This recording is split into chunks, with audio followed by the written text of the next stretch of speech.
मोबाईलची स्क्रीन चालू राहू टायमिंग वाढून देऊ का? नको असू दे. नमस्कार, मी अंजली माने. आज आपल्या नेट सेटच्या क्लासमध्ये आलेले आहेत सर परशुराम सिद्धप्पा माने, जे आपल्याला टॉपिक घेणार आहेत मॅथमॅटिकल रिझनिंग आणि ऍप्टिट्यूड. तर ते स्वतः नेट सेट गेट पास झालेले आहेत आणि ते आज आपणाला शिकवणार आहेत मॅथमॅटिक्स विषयी. तर त्याबद्दल त्यांचा आभार आणि आता सुरू करूया. त्यांचे हे सांग ना पुढचं ते.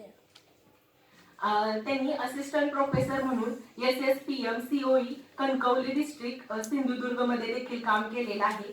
त्यानंतर असिस्टंट प्रोफेसर RCS कॉलेजमध्ये कोल्हापूरमध्ये 3 वर्षासाठी काम केलेलं आहे आणि आता ते असिस्टंट प्रोफेसर म्हणून AGM कॉलेजमध्ये आहेत आणि त्यांना 2 वर्षाचा यशोदा अकॅडमी कोल्हापूरमध्ये एक्सपिरियन्स सुद्धा आहे. परिचय सरांचा परिचय बराच आहे. सरांचा परिचय म्हटलं मोठा आहे तसं नाही, असू दे. सराव व्हायला पाहिजे त्याच्यासाठी तुम्हाला आज इथं सर परशुराम आलेले आहेत. सर परशुराम हे एक मोठं नाव आहे पुण्यामध्ये. कधी मोठे झाला तर तुम्हाला कळेल SP कॉलेज म्हणून आहे. परशुराम सर गेल्या वर्षी हा टॉपिक घेतला होता त्याने की ह्यातला एक मॅथमॅटिक्स मध्ये पास होणं, मॅथमॅटिक्स घेणं हेच मुळात दिव्य असतं. त्याच्यामध्ये सेट पण पास आहेत, नेट ही पास आहे आणि IIT घेते प्रवेश परीक्षेत गेट पण पास आहे. एवढा या स्पर्धा परीक्षेचा अनुभव आहे सरना. वेगवेगळ्या ठिकाणी त्यांनी काम केलं, सांगितलेलं आहे. खरं याला यावर्षी आम्ही बदललं नाही. गेल्या वर्षी पण होते, यावर्षी नवीन घ्यायचं म्हटलं. नवीन 2 पास झालेले आहेत, त्यांना आपण घेऊया. परंतु हा विषय पहिल्यांदा सरने सांगितलं की हा किचकट असतो किंवा मॅथ्सच्या लोकांनाच खास जमतो आणि त्याला सांगायला पण तो विषय त्यांना पण थोडी माहिती होऊ देतो. म्हणून सरला म्हटलं की तुम्ही यावर्षी बदलायचं नाही, यावर्षी तुम्हीच द्यायचं आहे. काही जुनी माणसं ठेवायला लागतात मी म्हटली होती. 4 लोकांना जुन्या ठेवलेल्या आहेत, ज्या अवघड विषयाला असतं तेच ठेवलेलं आहे. तर त्या दृष्टीनं आणि दुसरं असं की त्याने काय नकार नाही म्हटला. खरं त्यांचं सोमवारी होतं, जरासं रिलॅक्स असतो माणूस शनिवार रविवार म्हणजे.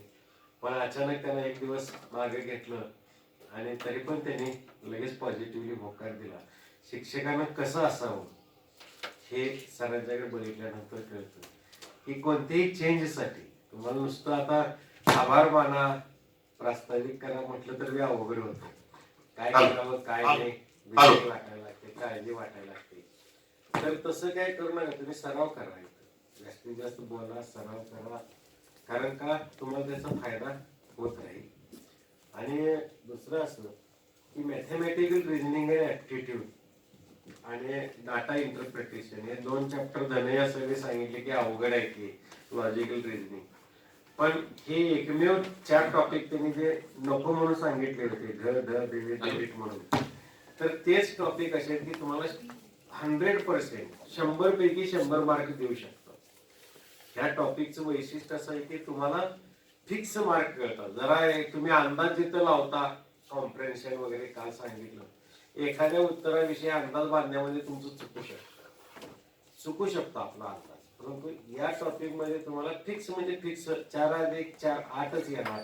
तिथं 9 होणार नाही, अंदाजे 9.5 होणार नाही, 10 होणार नाही, 8च उत्तर येणार. हे असे फिक्स गणिताचे मार्क जे आहेत ते पक्के असतात. त्यामुळे त्याच्यामध्ये काय छाटछूट होत नाही. तुम्ही फक्त सराव केला, त्याचे टॅक्ट समजून घेतला तर जास्त फायदा होईल. या ठिकाणी हा टॉपिक देण्यासाठी त्या विषयातला हातखंड असणारा माणूस आपल्याला मिळालेला आहे. आपल्या वर्गाच्या वतीनं, महाविद्यालयाच्या वतीनं, आमच्या डिपार्टमेंटच्या वतीनं सरांचं स्वागत करतो आणि त्यांचं पुस्तक घेऊन जे स्वागत करतो त्याचा त्यांनी स्वीकार करावा.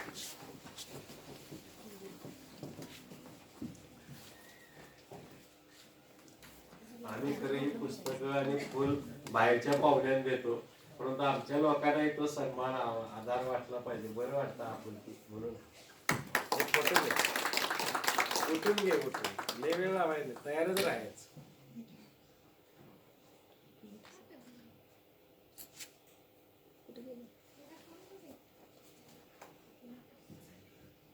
तुम्ही जरा पुढे येऊन बसा बाळाला. लय मागे राहा मागे. काय नाही, हे तुमच्यासाठीच आहे. आणि ग्रुपवर पण टाका नंतर.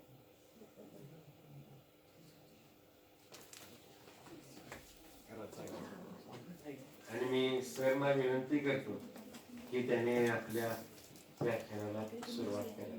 पॉइंटर दिली नाही का? मग काय दिलं नाही त्यांनी माहितीच नाही. ठीक आहे मी सांगतो.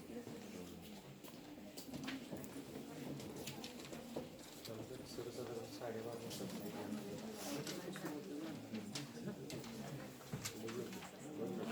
12:30 दादा पुढे येऊन बसला तरी चालतंय. म्हणजे स्क्रीनवर आणि फळ्यावर दोन्हीवरती आहे. म्हणजे कसं जास्तीत जास्त रिकामं राहते. हे तोर कोण तर ऑपरेट करायला बसावं.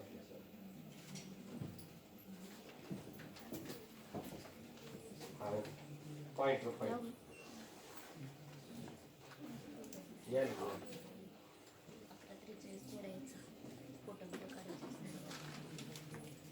तुमच्या काय शंका असतील तर लगेच विचारत चला. बऱ्याच जणांच्या शंका सरांचं होईपर्यंत येईपर्यंत मी 1-2 मिनिटं सांगतो तुम्हाला की बऱ्याच जणांच्या शंका आहेत. म्हणजे काय मागणी असते तुम्ही फीडबॅक मध्ये पण लिहित चला. तुम्हाला सूचना दिलेली आहे. फीडबॅक लगेच भरत चला. कोणाचं ठेवून आहे. एक लेक्चर झाले की लगेच लिंक तीच आहे. QR कोड तोच आहे. पटकन ते तुम्हाला तो पाठवलेला आहे की नाही. तर लगेच फीडबॅक भरत चला. आणि युट्यूब वरती टाकलेला आहे जे ते पुन्हा रिपीट बघत चला. आणि त्यातल्या शंका त्या शिक्षकांना आम्ही 80% शिक्षक आपल्यातलेच काय घेतलेले आहेत. तुम्ही नशीबवान आहे. बऱ्याच कॉलेजमध्ये हे नसतं.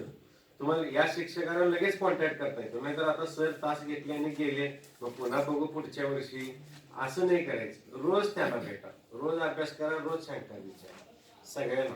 फीडबॅक मध्ये तुम्ही तुमचं मत काय अपेक्षा गरजा आहेत अगदी स्पष्टपणे मांडत चला.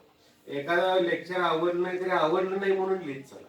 तुमचं वैयक्तिक समाधान होईपर्यंत त्या शिक्षकांना आमचे शिक्षक तयारच आहे.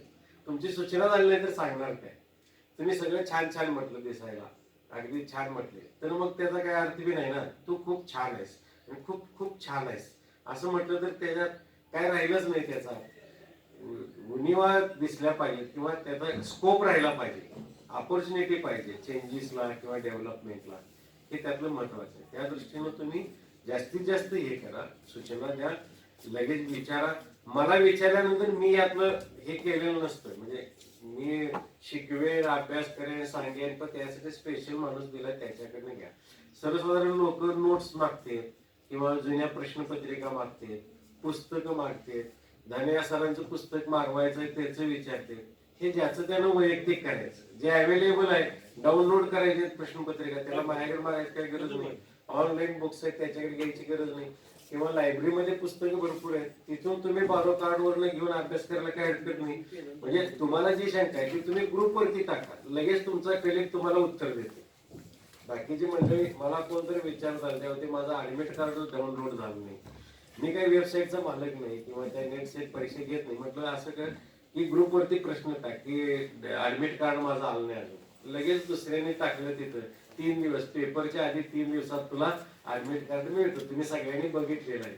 आता काय माझ्याकडे 6-7 ग्रुप आहेत नेट सेटचे. मग कुठल्या तुम्ही ज्या ग्रुपला असाल ते शक्यतो आता ताज्या 24-25च्या ग्रुपला सगळेजण या मागचे असला तरी. आणि फीडबॅक फॉर्म ताबडतोब जेवढं द्याल लगेच द्याल तेवढं मला पण होईल. समजा मागचा एखादा राहिलेला आहे फीडबॅक काही हरकत नाही. त्या सरांचं नाव मॅडमचं नाव त्यांचा टॉपिक टाकून पुन्हा फीडबॅक दिला तरी चालतो. चांगला फीडबॅक द्या असं म्हणत नाही मी. जे योग्य असेल तो द्या. तुम्हाला जो योग्य वाटतो तो तुम्ही ठीक आहे. चल सर झालं ऑपरेट झालं ते ओके थँक्यू. चल भेटेल.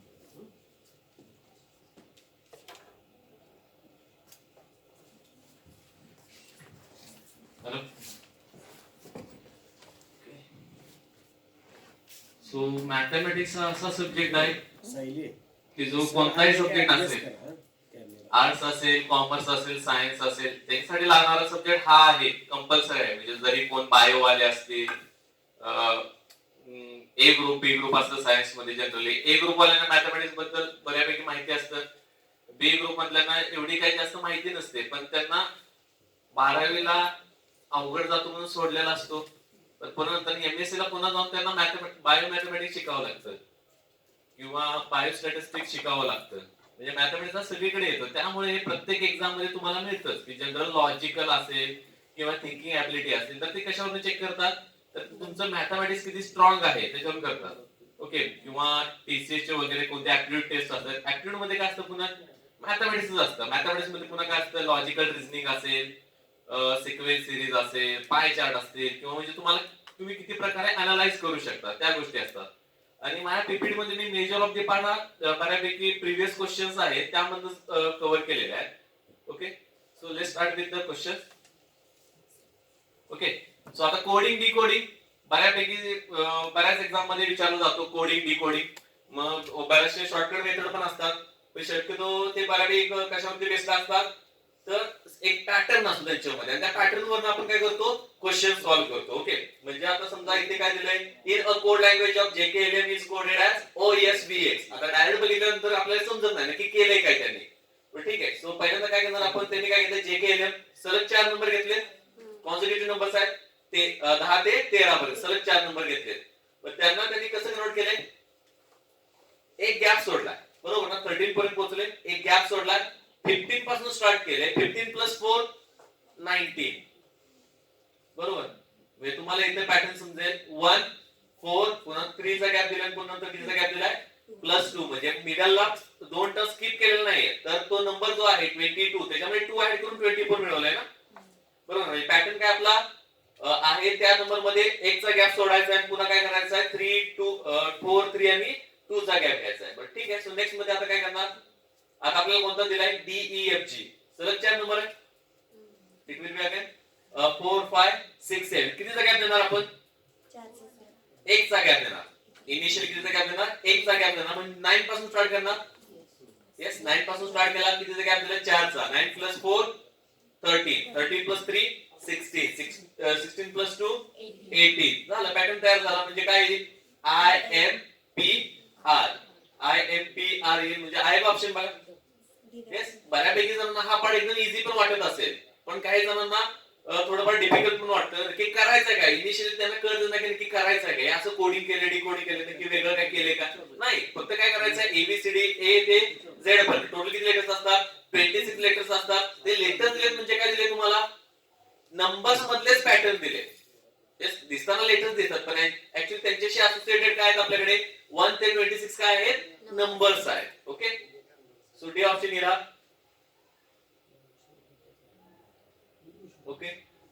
इथे पुन्हा आता काय दिले त्यांनी, मगाशी लेटर्स टू लेटर्स गेले होते, आता काय गेले, लेटर्स टू डिजिट गेलेले आहेत. आता डी हा किती नंबरला आहे, डी हा किती नंबरला, 4 नंबरला आहे. ए हा किती नंबरला आहे, 1 नंबरला आहे. सी हा किती नंबरला आहे, 3 नंबरला आहे. त्यांनी DSC कसा कोड केलाय, 632. मग आता ह्यांचे नंबर्स आणि जो नंबर दिलाय 632, काय पॅटर्न सांगू शकतो आपण, +2 केले. मग तेच अनलाइज करायचं तुम्हाला, +2 केले. म्हणजे आता काय असणार आहे, पुढचा वर्ड कोणता आपला, FEG दिलाय. FEG दिला असेल, त्यांचे जे काही नंबरिंग असतील त्याच्यामध्ये किती ऍड करणार तुम्ही, ऑब्वियसली 2 ऍड करणार आहे. ओके. PYQs आहे, ते सगळे प्रिव्हियस इयर क्वेश्चन्स आहेत, आणि जे मोस्ट रिसेंट आहेत तेवढेच घेतलेत मी. ओके. मग आता F किती नंबरला, 6 नंबरला, E किती नंबरला, 5 and 7. We will do the +2. So answer काय मिळेल, 8 7 आणि 9. 8 नंबरला कोणता आहे, H G, नाही सॉरी, नंबर्स विचारलेत ना. 8 7 9 विल बी द आन्सर. आहे ऑप्शन मध्ये, आहे हे ऑप्शन. म्हणजे ह्या टाइपचे क्वेश्चन तुम्हाला एकदम इझी वाटतील, फक्त एकदा पॅटर्न समजला की बाकी तुम्ही काय करू शकता, सॉल्व्ह करू शकता. ठीक आहे. अगेन सेम सिरीज, याच्यामध्ये काय फॉर्म करतात, पुन्हा कोडिंग डिकोडिंग असेल किंवा सिरीज देते. बट ठीक आहे. सो स्टार्ट करून केले त्यांनी EG नंतर काय केले, 1 चा गॅप सोडला, I 1 चा गॅप K. नेक्स्ट काय केले, आता N पासून स्टार्ट करताना कितीचा गॅप दिलाय, 2 चा गॅप दिलाय. म्हणजे आता नेक्स्ट टाइम ते कितीचा गॅप देतील, 1 चा, 2 चा, नंतर ना 3 चा गॅप दिलाय. नंतर काय TU. पण ठीक आहे. मग आता TU तुमच्या ऑप्शन मध्ये आहे का, सॉरी TV आहे ऑप्शन मध्ये, आहे म्हणून लगेच टिक करायचा नाही. कारण तुम्ही पॅटर्न गेस केलाय, ठीक आहे, पण व्हेरिफिकेशन साठी काय AC येते का व्हेरीफाय करावं लागेल ना, आपल्याला व्हेरीफाय करावं लागणार आहे. 4 चा गॅप दिला, लेटर संपले. मग आता पुन्हा A पासून स्टार्ट होणार आहे. म्हणजे A पासून म्हणजे पुन्हा काय येणार आहे, A सिंगलचा गॅप देणार, पुन्हा काय येणार आहे सी येणार आहे. मग एसी येतोय का, फिफ्थ टर्म आपली एसी येते का, देन आपण काय शुअर आहे. पण त्या केस मध्ये कोणता ऑप्शन आपला करेक्ट येईल, एसी नाही सर, एसी नाही येणार, कोणता येईल ऑप्शन टीव्ही हा आपला ऑप्शन काय येईल करेक्ट येईल. म्हणजे करेक्ट ऑप्शन पण तुमच्या ऑप्शन मध्ये असणार, रॉंग वाले पण तुमच्या ऑप्शन मध्ये असणार आहेत. कारण की जे क्वेश्चन काढतात त्यांना माहिती आहे की चुकीचा आन्सर काढलं तरी तुम्ही कोणतं चुकीचा आन्सर काढू शकता. आणि आपल्याला काय आपलं वाला आन्सर दिसलं की आपल्याला काय करतो टिक करतो. पण व्हेरिफिकेशन साठी अजून कोणतं पुढे आहे, एसी पुढे आहे. ठीक आहे. So same which of the following will complete the series. ठीक आहे. सो इथे काय घेतलंय बी डी आणि एफ, सिंगल सिंगलचे गॅप नाही घेतले. नेक्स्ट काय घेतलंय एच पासून स्टार्ट केले, कितीचा गॅप घेतलाय सिंगलचा गॅप घेतलाय. नेक्स्ट कितीचा गॅप घेणार आपण सिंगलचा गॅप घेतला. सो एन पी आर आहे का ऑप्शन मध्ये, आहे का, टिक करायचा नाही. पुढची पण त्याच वेने डब्ल्यू आय ए पण आलं पाहिजे ना, सेम पॅटर्न डब्ल्यू येतंय का, नाही येत ना, त्या सेम पॅटर्न येत नाही. मग काय येते त्यांचं टीव्हीएक्स येते. मग बाय चान्स जर ऑप्शन मध्ये असता टीव्हीएक्स तर तुम्ही काय केलं असतं, नाही सॉरी टीव्हीएक्स असू शकत नाही ना, एनपीआर पण आहे आपल्याकडे रॉंग वाला ऑप्शन. पण ठीक आहे, म्हणजे काहीतरी चेंज आहे बरोबर ना, आपण म्हणजे आपण काहीतरी चुकीचं करतोय. बरं ठीक आहे. सो पॅटर्न गेस करायचा असेल तर इथे एकचा गॅप दिलाय, काय करू शकतो, मग तशीच आपल्याकडे एक सिक्वेन्स होती, एकचा गॅप होता, पुन्हा नंतर कितीचा गॅप होता, दोनचा गॅप होता. मे बी ते ट्राय करायचं आहे. आता अगोदर जर आपल्याला आन्सर माहित असेल तर असं काय करायची गरज आहे का, नाही, ट्रायल अँड एररच तुम्हाला ट्राय करावं लागणार आहे. बरं ठीक आहे, कितीचा गॅप दिला आता मी, दोनचा गॅप दिला, तर आन्सर काय येते ओ क्यू एस येते. ओ क्यू एस आहे का, आहे, मे बी असेल किंवा नसेल. कन्फर्मेशन साठी काय करणार आपण, गॅप पुन्हा काय करणार जनरेट करणार ना. ओके, तीनचा गॅप दिला, आधी दोनचा गॅप दिला होता, आता कितीचा गॅप दिला तीनचा. तर काय येते डब्ल्यू वाय आणि झेड च्या पुढची टर्म ए, झेड च्या पुढची टर्म कोणती असणार आहे ए. सो काय यायला पाहिजे डब्ल्यू वाय ए यायला पाहिजे. मग आता आहे का ऑप्शन, सॉरी म्हणजे ओ क्यू एस पाहिजे ना, सेकंड लास्ट टर्म पाहिजे ना. कन्फर्मेशन मिळालं म्हणजे सेकंड लास्ट टर्म काय येणार आहे तुमची ओ क्यू एस येणार आहे. म्हणजे आहे ऑप्शन मध्ये, म्हणजे तुमचे रॉंग वाले पण आन्सर होते आणि करेक्ट वाले पण आन्सर्स होते. त्यामुळे गडबड करायची नाही, आपला आन्सर आले म्हणजे गडबड करायची नाही, कारण की आपल्याकडे कन्फर्मेशन साठी अजून एक पुढे टर्म दिलेली आहे. ओके ठीक आहे. पुन्हा काय असतात सिरीज असतात. आपण युजीसी नेटचा क्वेश्चन आहे. युजीसी नेट ही आर्ट्स कॉमर्स वाल्यांसाठी असते आणि सीएसआयआर नेट ही सायन्स वाल्यांसाठी असते. ओके, त्यामुळे युजीसी नेट लिहिला असेल तर ते आर्ट्स कॉमर्सच्या क्वेश्चन पेपर मधला. ओके, सो द टर्म आता काय करायचं, सिरीज फाइंड आउट करायचं. सिरीज फाइंड आउट करायचं सगळ्यात पहिलं काम काय करायचं, तर प्रत्येक नंबर मधला डिफरन्स फाइंड आउट करायचं, दुसरं काय नाही करायचं. प्रत्येक टर्म मध्ये काय करणार आपण, डिफरन्स फाइंड आउट करणार आहे. पण ठीक आहे. सो आपले नंबर्स आले 3, 11, 23, 39, 59. सगळ्यात पहिलं काम काय करणार, डिफरन्स काढला. 3 + 8 11, 11 + 12 23, 23 + 16 39, 39 + 20 59. आता जो डिफरन्स आलाय सेम डिफरन्स आलाय का, नाही, म्हणजे जे डिफरन्स आलाय 8, 12, 16 हा सेम डिफरन्स नाहीये, पण तो पण कशामध्ये आला, पॅटर्न मध्ये आला ना. त्या पॅटर्नची नेक्स्ट टर्म आपण सांगू शकतो बरोबर. म्हणजे गॅप आलेला आहे, 8 आले, 12 आले, 16 आले, 20 आले, 20 नंतर काय असणार आहे 24. म्हणजे ऑब्विसली आपण काय करणार, 59 मध्ये 24 ऍड करणार. 24 ऍड केलं तर याचं काय मिळते 83. आहे option obviously. So third option will be correct. ठीक आहे. ठीक आहे, फोटो नाही काढले तरी चालते. तुम्हाला मी काय करतो पीपीटी शेअर करतो, फक्त आन्सर्स हवं तर तुम्ही काय करा व्हेरीफाय करा. तुम्हाला पीपीटी शेअर करतो, सरांकडे देतो मी. ठीक आहे. सो नेक्स्ट सेम क्वेश्चन कोणत्याही एक्झाम मध्ये असेल तर तुम्हाला काय असणार आहे, सेम पॅटर्नचे क्वेश्चन असणार, दुसरं वेगळं काहीही नसतं. सिक्वेन्स अँड सिरीज नेट एक्झामला विचार इथं लिहिलेलं नाही ऍक्च्युली, पण जेवढे सगळे क्वेश्चन सगळे पीवायक्यूज आहेत, म्हणजे आधी एक्झामला विचारले गेलेलेच आहेत. बरं ठीक आहे. सो सगळ्यात आधी काम काय करणार, अगेन डिफरन्स. डिफरन्स मध्ये काय पॅटर्न मिळतो का चेक करणार. 5, 9, 13, 17 कितीचा गॅप आहे, डिफरन्स मध्ये कितीचा गॅप आहे, 4चा गॅप आहे ना. 5, 9, 13, 17. मग नेक्स्ट डिफरन्स किती पाहिजे, 21 पाहिजे. झालं. सो 21 काय करणार आपण 45 मध्ये ऍड करणार. सो किती येते आन्सर 66 येत आहे. ऑब्विसली तो डी ऑप्शन आहेच आपला. ओके, सिक्वेन्स सिरीज सगळ्यात सोपं आहे. जे कोडिंग असेल, डी कोडिंग असेल किंवा सिक्वेन्स सिरीज सगळ्यात इझी क्वेश्चन्स असतात. म्हणजे त्यामध्ये थोडंसं डोकं लावावं लागतं. अजिबात लावावं लागत नाही असं पण नाही, थोडंफार तरी तुम्ही काय करू शकता, डोकं लावू शकता. ओके, मग नेक्स्ट आहे मॅथमॅटिकल ऍप्टिट्यूड. मॅथमॅटिकल ऍप्टिट्यूड म्हणजे काय, कम्प्लीटली पुन्हा सगळे मॅथमॅटिक्सचेच क्वेश्चन असणार आहेत. ओके, सो सेटला विचारला गेलेला क्वेश्चन आहे, इफ 10m म्हणजे m हा काहीतरी वेगळा नंबर आहे.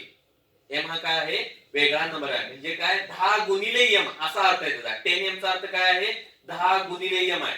नाहीतर असं नाही की 101 नंबर आहे तर त्याचा थर्ड डिजिट मी लपवलाय, तसं नाही. 10m चा अर्थ काय असतो, 10 गुणिले m असा आहे. Okay, divide the product of integer from 101 to 150. मग त्यांनी काय केले, 101 ते 151 नंबरच्या सगळ्यांचा काय केलाय, गुणाकार केलाय आणि m ची व्हॅल्यू विचारली. म्हणजे 10 किंवा किती शून्य असतील तो जर नंबर असेल का नाही, 50 गुणिले 30 केल्यानंतर काय ते आन्सर, 50 गुणिले 30 केल्यावर काय ते, 50 गुणिले 30 केल्यावर 1500 उत्तर येते ना. 50 गुणिले 30 केले काय उत्तर येते, 1500 उत्तर येते. म्हणजे किती शून्य आले होते त्यामध्ये, 2 शून्य आले. म्हणजे 10 किती वेळा आलाय, 2 वेळा आला ना. म्हणजे 10m विचारलंय, ठीक आहे. प्रोडक्ट केल्यानंतर त्याची व्हॅल्यू विचारलंय, 10 रेस टू m असेल बहुतेक, 10 रेस टू m असेल. रेस टू म्हणजे पॉवर आहे, समजते तुम्हाला. पॉवर म्हणजे माहिती आहे, घात. 2 रेस टू m म्हणतो माहिती आहे ना, 2 चा वर्ग, 2 चा घन. तसं m म्हणजे इथे काय, घात मध्ये बरं काय. क्वेश्चन जरासा हे झालाय, चुकलाय. तो ऍक्च्युअली काय आहे, 10 रेस टू m मध्ये घात आहे तो. ओके, पॉवर मध्ये. म्हणजे 10 रेस टू m विचारले म्हणजे 10 ची पॉवर किती असेल विचारले. म्हणजे 10 किंवा शून्य किती आले, तो जो नंबर असेल का नाही त्याच्यामध्ये शून्य किती आले तेवढंच विचारलं. जसं की आता मी काय केलं, 50 गुणिले 30 केलं. 50 गुणिले 30 काय आन्सर, 3000. नाही सॉरी, 1500 नाही काय, 2 शून्य येतात बरोबर ना. मग तसे 101 पासून ते 151 पर्यंत सगळ्या नंबरचं मल्टिप्लिकेशन केलं तर किती शून्य येतील विचारले. बरं ठीक आहे, जाऊ दे. शून्य कधी तयार होतो, शून्य कधी तयार होतो, एक्झाम दिली, शून्य मार्क पडले, शून्य तयार झाला, काहीच येत नाही. प्रोडक्ट विचार ना, प्रोडक्ट मध्ये शून्य कधी जनरेट होतो, एक तर 10 ने मल्टिप्लाय केला असेल तर बरोबर. शून्य कधी जनरेट होतो, जर एखाद्या नंबरला 10 ने मल्टिप्लाय केला असेल तर, किंवा 2 आणि 5 हे नंबर आले, 12 गुणिले 55, 100% लास्ट डिजिट काय असणार तुमचा, शून्य असणार आहे ना. पण ठीक आहे, मग आता 101 ते 151 नंबरच्या सगळ्या नंबरचा गुणाकार करत बसणार का, नाही करत बसू शकता. 3 तासाचा वेळ आहे, 3 तासात येईल आन्सर तुमचं, एक तरी आन्सर ऍटलीस्ट येऊ शकते बरोबर आहे. बरं ठीक आहे, सो आता इथे किती नंबर आहे, 101 पासून ते 151 पर्यंतचे नंबर आहेत. पण मला काय माहित आहे, शून्य कधी जनरेट होतो, 2 आणि 5 एकत्र आले तर बरोबर ना, आणि शून्य लास्ट डिजिटला असेल तर. बरं ठीक आहे, 151 पासून ते पहिल्यांदा गेलो कुणाकडे, 160 कडे गेलो बरोबर ना. 160 एक शून्य आला इथे, 160 न मल्टिप्लिकेशन मध्ये किती शून्य दिले, एक शून्य दिला आपल्याला, 160 देईल. सॉरी 101 पासून आहे ना, करेक्शन करतो, 101 पासून ते.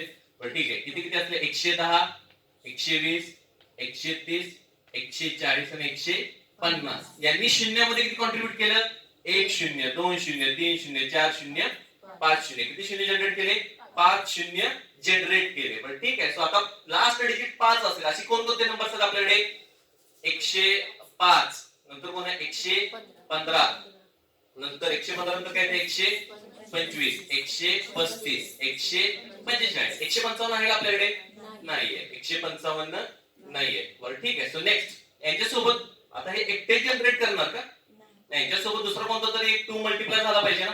बरं ठीक आहे, मग यांच्यासोबत ह्याच्या जोडीला कोण दिलं, 102 दिलं, ह्याच्या जोडीला कोण दिलं, 112 दिलं, 122 दिलं, 132 दिलं, 142 दिलं. म्हणजे ह्याने टोटल किती झिरो जनरेट केले, 1 2 3 4 5 6, दोघात मिळून एक ना, 6 7 8 9 आणि 10. क्वेश्चन दिसायला जेवढा अवघड असतो ना तेवढा तो इझी असतो, फक्त त्यात थिंकिंग वेगळी असणार आहे तुमची.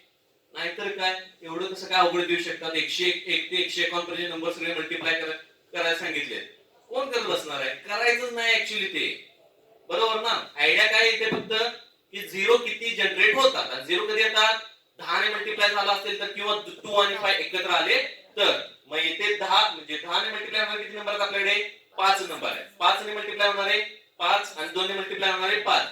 हे 5 शून्य देतात आणि हे पण किती देतात 5 शून्य देतात. म्हणजे किती येते आन्सर डी येते. फक्त ते क्वेश्चन करेक्ट करा बरं काय. 10m नाही ते ऍक्च्युअली काय 10 रेज टू m आहे खात आहे तो. ओके बरं ठीक आहे.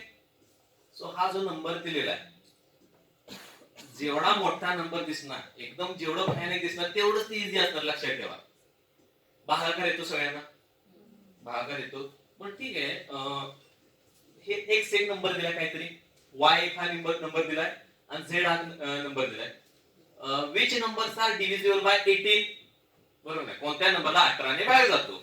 तो सगळ्यात पहिला बेस्ट वे काय आहे नंबर घ्यायचा आणि काय करणार भागाकार लावत बसणार तुम्ही बरोबर ना. भागाकार करत बसणार ना. आपल्याला भागाकार येतो जसं मल्टिप्लिकेशन येतं तसं काय तर भागाकार पण येतोच ना.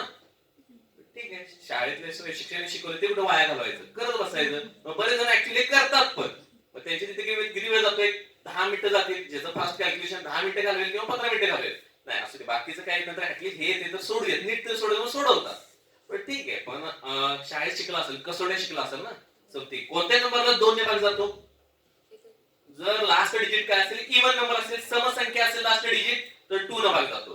3 न भाग घालायचा असेल तर अंकांची काय पाहिजे बेरीज त्याला 3 ने भाग गेला तर 3 ने भाग जातो. 4 ला कोणत्या नंबरने भाग जातो कोणताही नंबर दिला आणि शेवटच्या 2 नंबरला जर 4 ने भाग गेला तर त्या पूर्ण संख्येला भाग जातो. म्हणजे मी इथे ओळीने असे 25 नंबर लिहिले आणि सगळे शेवटी 32 लिहिलं. 32 ला 4 ने भाग जातो का जातो ना. 32 ला 4 ने भाग जातो. मग पुढे इकडे काही का असे ना त्या नंबरला किती भाग जाणार आहे 4 ने भाग जातो. 5 ला कोणत्या नंबरने भाग जातो सॉरी म्हणजे कोणत्या नंबरला 5 ने भाग जातो लास्ट डिजिट काय आहे 5 आणि 0. 6 ने येस इव्हन नंबर पाहिजे समसंख्या पाहिजे पण त्याला 3 न भाग गेला पाहिजे तर त्याला 6 ने भाग जातो. 7 च माहित नाही 8 च काय लास्ट 3 डिजिटला लास्ट शेवटचे 3 नंबरला फक्त 8 ने भाग गेला तर मग तो नंबर काही का असेल त्याला 8 ने भाग जातो. 9 च काय येतंय मग पोहोचलो 9 ला. 3 ची कसोटी आणि 9 ची कसोटी काय सेमच आहे. म्हणजे काय अंकांच्या बेरजेला जर 9 ने भाग गेला तर त्या नंबरला कशाने भाग जातो 9 ने भाग जातो. पण आता विचारले काय त्यांनी ते 18 विचारले. 6 च कसं काय तयार केलं आपण 6 च कसं तयार केलं 2 आणि 3 ने भाग गेला तर 6 ची कसोटी तयार करतो ना. 18 ची कसोटी काय असणार आहे मग 2 ची कसोटी आणि 9 ची कसोटी मिक्स केली आपण. म्हणजे ज्या नंबरला 2 ने पण भाग जातो आणि 9 ने पण भाग जातो असे नंबर काय असणार आहे डिव्हिजिबल बाय 18 असणार आहे. सर 5-7 विद्यार्थी बाहेर आहेत आणि दरवाजाला लॉक आहे बहुतेक बराच वेळ थांबले. या पटकन. बरं ठीक आहे पहिल्या नंबरला 18 ने भाग जाईल का पहिल्या नंबरला 18 ने भाग जाईल का विषम संख्या आहे ना ती x ची काय आहे विषम संख्या आहे आणि त्याला कशाने डिवाइड केले 18 ने डिवाइड करतो ना. समसंख्येला विषम संख्येने भाग जाऊ शकतो काही प्रॉब्लेम नाही. पण विषम संख्येला समसंख्येने भाग जाऊ शकतो का नाही. तुम्ही किती डिव्हिजन करा पहिला ऑप्शन तर नाही x तर 100% नाही x नाहीये. पण ठीक आहे y आणि z आहे दोन्ही इव्हन नंबर आहेत. इव्हन नंबर 2 ने डिवाइड होते. फक्त आता व्हेरीफाय काय करायचं राहिलं अंकांच्या बेरजेला 9 ने भाग जातो तेवढं फक्त व्हेरीफाय करायचं राहिलं. बरं ठीक आहे 1 किती वेळा आलाय चेक करा बरं. ठीक आहे इथे 8 किती वेळा आलाय 1 2 3 4 5 6 6 गुणिले किती 48 49 49 50 51 52 53 54 54 ला 9 ने भाग जातो का 54 ला 9 ने भाग जातो म्हणजे या नंबरला 18 ने डिवाइड होणार आहे. ठीक आहे आता इकडे ट्राय करूया.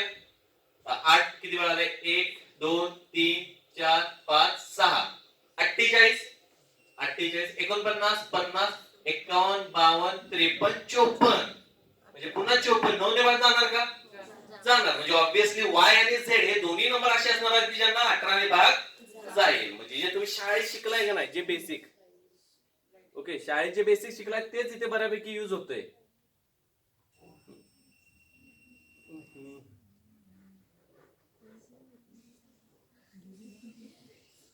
बॅकअप नाही काय